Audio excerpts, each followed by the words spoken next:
Ce mercredi 21 mai, Didier Deschamps a annoncé en conférence de presse sa liste des 25 joueurs pour ces deux matchs de Ligue des Nations qui attendent nos Bleus. Alors on décrypte ensemble cette liste et je vous donne mon avis. Pour le poste de gardien, Didier Deschamps n'a pas fait dans l'innovation, il a choisi Chevalier, Maignan et Brice Samba. C'est en défense que Didier Deschamps avait fort à faire avec les blessures nombreuses comme celle de William Saliba et ainsi on a vu le retour de Lucas Hernandez après sa longue blessure au genou, son retour en équipe de France, le retour également de Clément Langlais, la présence de Kaloulou et de Loïc Baldé de Séville.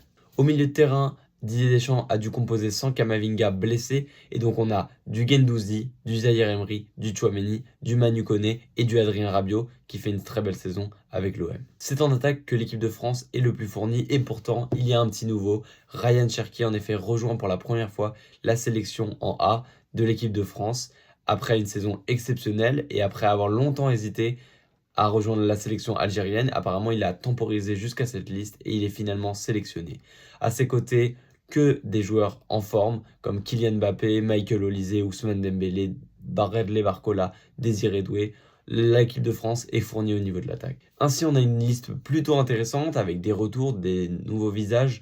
Mais il y a un joueur qui, selon moi, manque à cette liste, c'est Corentin Tolisso, que j'aurais beaucoup aimé revoir sous le maillot de l'équipe de France pour récompenser sa magnifique saison. Voilà, n'hésite pas à me dire ce que tu penses de cette liste, ce que tu penses de mon avis, et sur ce, je vous souhaite une bonne soirée.